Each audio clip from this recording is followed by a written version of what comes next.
माननीय सभापति महोदय, भारत सरकार के द्वारा 3 बिल जो पारित किए गए, उन बिलों के विरोध में राजस्थान की सरकार उन तीनों के अंदर संशोधन बिल लेकर आई है। लेकिन मैं सरकार के नुमाइंदों से इतना जानना चाहता हूं सभापति महोदय कि क्या आपके विधानसभा के द्वारा पारित किए गए ये बिल कानून का रूप इस विधानसभा में पारित आप बहुमत के आधार पर कर लोगे, लेकिन क्या कानून का रूप ले पाएंगे? क्या महामहिम राज्यपाल के महोदय के माध्यम से जब तक महामहिम राष्ट्रपति महोदय के अनुमोदन नहीं होगा तब तक क्या आप इसको कानून के दायरे में ला पाओगे? आप क्यों राजस्थान की जनता को गुमराह करने की कोशिश कर रहे हो? ये बिल जो आज राजस्थान की सरकार लेकर आई है, ये सरासर संवैधानिकता के विरुद्ध है और ये कभी भी कानून का रूप नहीं ले सकते, और इसलिए मैं इन तीनों बिलों का विरोध कर रहा हूं। सभापति महोदय, मुझे ये लगता है कि राजस्थान की सरकार जैसे बचपन के अंदर माँ कहती है कि बच्चा सो जा नहीं तो हाबू आ जाएगा, उस हाबू के डर से बच्चे को सुलाने का प्रयास करती थी, वैसे ही ये राजस्थान की सरकार किसानों को इन बिलों के माध्यम से डर दिखाने की कोशिश कर रही है। सभापति महोदय, मैं किसान परिवार से जुड़ा हूं और मैं वास्तविकता से अवगत कराना चाहूंगा कि आज जो अगर ये पेन बनाने वाली कंपनी है, अगर इस पेन की लागत 80 रुपए आ रही है, वो कभी भी सभापति महोदय 60 रुपए के अंदर नहीं बेचेगी। इसके अंदर लागत का पूरा खर्चा, मेहनत, पैसा लगाकर, उसका प्रॉफिट लगाकर फिर बेचने का काम करेगी। लेकिन इस देश के अंदर एकमात्र किसान ऐसा है जो अपने द्वारा मेहनत और परिश्रम से उत्पादित की हुई फसल को दूसरों की मर्जी के ऊपर बेचने का काम करते हैं। और सभापति महोदय, इतिहास भी इस बात का साक्षी है। मंत्री महोदय, आप राजस्थान के सरकार के आंकड़ों में से एक मौत ऐसी बता दो जिस किसी आड़ती ने की हो या व्यापारी ने की हो। वो गृह क्लेश से मौत हुई हो वो बात अलग है, उनके अन्य कारणों से मौत हुई वो बात अलग है, लेकिन आर्थिक तंगी की वजह से सिर्फ किसान ही राजस्थान के अंदर आत्महत्या करता है, कभी भी आड़ती और व्यापारी नहीं करते। और जो हालत सभापति महोदय वर्तमान के अंदर किसान की दशा सुधारने के लिए भारत सरकार जो 3 बिल लेकर आई है, उन तीनों बिलों के अंदर किसान का सर्वांगीण विकास है। पहले के अंदर यह कहा कि किसान को भी इस बात की आजादी मिले कि जहां उसको अच्छा भाव मिले वहां वो बेचान कर सकता है। फिर ये गुमराह करने की कोशिश कर रहे हैं कि साहब मंडियां खत्म हो जाएगी। मंडियों के अंदर भी राज्य की सरकारों के ऊपर छोड़ा है कि वो जैसा चाहे वैसा ढांचा बनाए। वो टैक्स लगाना चाहे टैक्स लगाए, टैक्स कम करना चाहे कम करे, समाप्त करना चाहे समाप्त करे, उसके ऊपर कोई परिवर्तन इन बिलों के अंदर नहीं किया गया।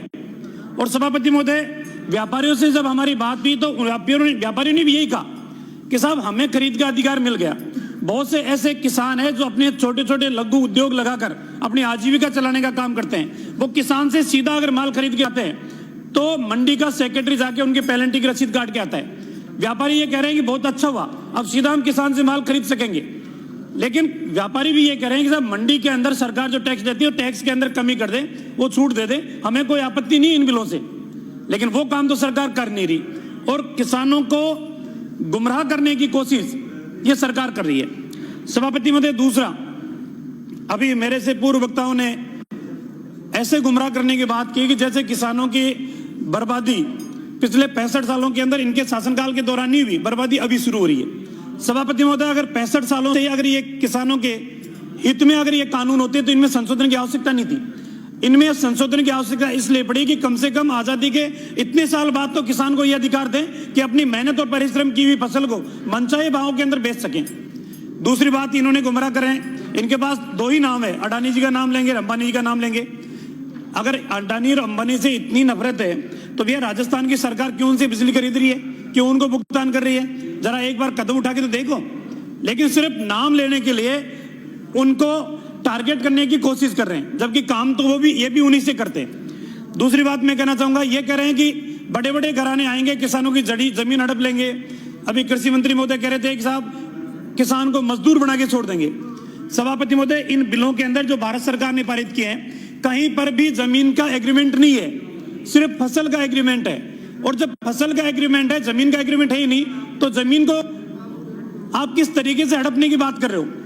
दूसरी बात सभापति महोदय, अभी बहुत सी बातें इस सदन के अंदर कही गई कि किसानों का सर्वांगीण विकास अगर किया है तो हमने नहीं किया है। सभापति महोदय, आज भी किसान अपने आप को ठगा सा महसूस कर रहा है। जिन मुद्दों के साथ, जिन वादों के साथ सरकार बड़े बड़े वादे, कर्ज माफी करेंगे, संपूर्ण कर्ज माफी करेंगे, आपकी दशा सुधारने का काम करेंगे।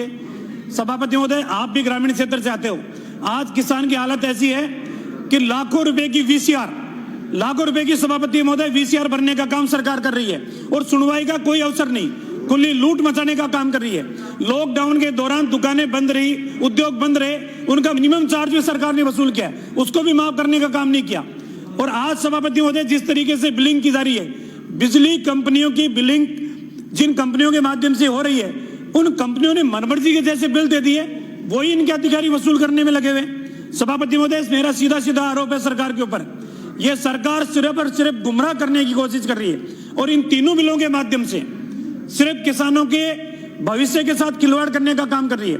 और सभापति महोदय, तीसरा, जब 1955 के अंदर आवश्यकता, जब 1955 के अंदर जो वो कानून बना था, उस समय की परिस्थितियां अलग थी, आज की परिस्थितियां अलग है। और सभापति महोदय, अगर परिस्थितियों के अंदर भी, आपदा की स्थिति के अंदर, गृह युद्ध की स्थिति के अंदर, अन्य परिस्थितियों के अंदर भी उस कानून को लागू करने की बात केंद्र सरकार कह चुका, उसके बावजूद भी ये कह रहे हैं कि नहीं साहब, आप तो बिल्कुल अनुचित और गलत कर रहे हो। सभापति महोदय, मेरे सीधा सीधा जो इस कानून के दायरे में कहा गया है, सीधी सीधी बात आप बता दें मंत्री जी, यदि आपने कहो कि अगर एमएसपी के ऊपर अगर कोई व्यापारी खरीद नहीं करेगा तो हम 3 साल से लेकर 7 साल की सजा का प्रावधान रखेंगे।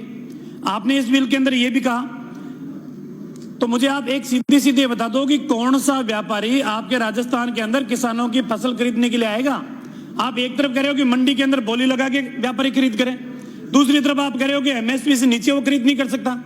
आपने इस बिल के अंदर कहा कि अगर मंडी के अंदर कोई किसान के साथ कोई आपस में कहासुनी भी हो गई तो विधि सम्मत जो कानून पहले से लागू है उनके अलावा ये कानून भी लागू होगा। तो भैया, मंडी के अंदर तो कहासुनी अपने ट्रैक्टर को निकालने में और हटाने के अंदर और पार्किंग के मामले में कहासुनी हो जाती है, क्या उस कहासुनी के ऊपर भी आप ये एक्ट लागू करोगे? उसको 3 साल के लिए जेल में डालने का काम व्यापारी का करोगे? आप ये तो स्पष्ट करो कि किस आधार के ऊपर इस कानून को लागू करने का काम करोगे। और सभापति महोदय, फिर कौन सा व्यापारी राजस्थान के अंदर जेल डालने के लिए आएगा? वो फिर हरियाणा में जाएगा, गुजरात में जाएगा, मध्य प्रदेश में जाके खरीद करेगा, राजस्थान के अंदर क्यों आएगा? या फिर आप ये कहो कि ठीक है, एमएसपी से अगर आप मंडी के अंदर ऑक्शन लगा रहे हो, बोली लगा रहे हो, अगर 1600 रुपए के अंदर गेहूं बिक रहा है और एमएसपी अगर 2100 रुपए है, तो क्या राजस्थान की सरकार 500 रुपए उस किसान को भरपाई करने के लिए दो? इस बिल के अंदर ये भी आप प्रावधान करो कि जो ऑक्शन के अंदर जो भाव लगे हैं और एमएसपी के अगर डिफरेंस है तो वो डिफरेंस का पैसा राजस्थान की सरकार किसान को देगी। आप ये प्रावधान करो, हम इसका स्वागत करेंगे, लेकिन वो काम भी आप करने का प्रयास नहीं कर रहे हो। और सभापति महोदय, फिर एक बात इन्होंने और कही, जो अभी माननीय मंत्री जी कह रहे थे कि साहब सिविल प्रक्रिया संहिता के अंदर भी 2000 में संशोधन हम कर रहे हैं, और इन्होंने कहा कि 5 एकड़ जमीन को हम ना तो कुर्क होने देंगे ना उसको नीलाम होने देंगे। अब सभापति महोदय, इसके अंदर आप ये भी कह दो, क्या बैंक 5 एकड़ से कम वाले किसानों को वो लोन देगा? या आप ये कह दो कि साहब 5 एकड़ से कम अगर किसान ने अगर कोई लोन ले रखा है और लोन नहीं चुकाएगा तो उसकी जमीन को हम कुर्क नहीं करने देंगे, ना उसको नीलाम करने देंगे, हम उसका पैसा सरकार के खजाने से जमा कराएंगे। आप क्यों किसान को मरवाने का काम कर रहे हो? आप कम से कम इस बिल के अंदर बात करो कि बैंक उसी तरीके से 5 एकड़ से कम वालों को भी लोनिंग करता रहेगा। जब उसको बैंक को अधिकार नहीं रहेगा मॉर्गेज करने का, उसको कुर्क करने का, तो कौन सा बैंक उसको लोन देने के लिए आएगा?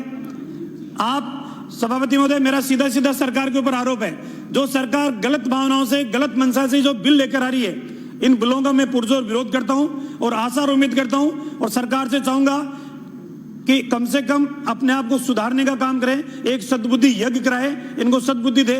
ये ऐसा काम करेगा सभापति महोदय जैसे किसी राजा के नाक के ऊपर कोई मक्खी बैठ गई और उनके सेनापति उस मक्खी को उड़ाने के बजाय तलवार लेके और मक्खी की हत्या करना चाह रहे हैं। वो मक्खी तो उड़कर चली गई लेकिन राजा की नाक कट गई। मुझे लगता है इन तीनों बिलों से वही स्थिति होने वाली है, मक्खी तो उड़ के चली जाएगी लेकिन किसानों का आप बहुत बड़ा हित कर दोगे।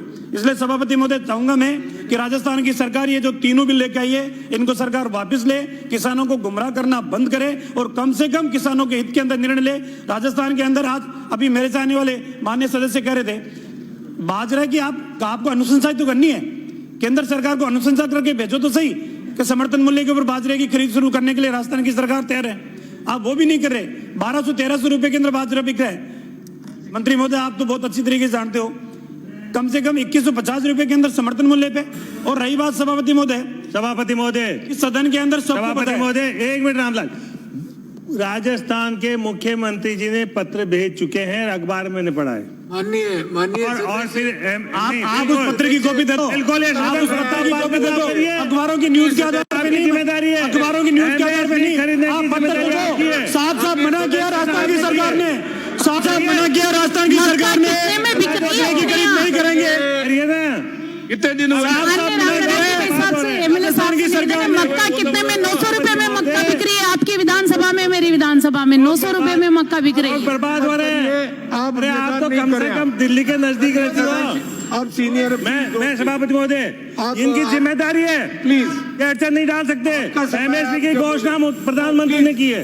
आप इंटरप्ट न करें प्लीज। नहीं, डिस्टर्ब नहीं कर रहा हूँ मैं। सभापति महोदय, अन्याय कर रहे किसान। सभापति महोदय, अब सभापति महोदय, राजस्थान के मुख्यमंत्री जी इनको मंत्री नहीं बनाए, उसमें मेरा क्या है?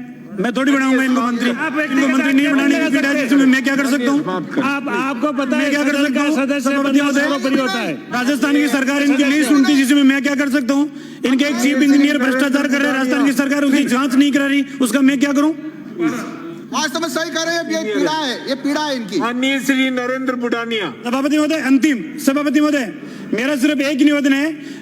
समर्थन मूल्य के ऊपर सिर्फ पूरे भारतवर्ष के अंदर 6 या 7% खरीद होती है, और उसमें भी 86% सिर्फ हरियाणा और पंजाब के अंदर खरीद होती है। तो सभापति महोदय, कम से कम राजस्थान की सरकार ये तो कहे कि साहब इन बिलों के अंदर हम ये भी प्रावधान करेंगे कि समर्थन मूल्य अगर किसान को नहीं मिल रहा है तो राजस्थान की सरकार देने का काम करेगी। लेकिन सिर्फ और सिर्फ घड़ियाली आंसू बहाने का काम सरकार कर रही है। किसानों के दर्द को समझने का और किसानों की समस्या का समाधान करने के लिए ये सरकार कोई काम नहीं कर रही। इसलिए इन तीनों बिलों का मैं पुरजोर विरोध करता हूँ। माननीय श्री नरेंद्र बुढ़ानिया।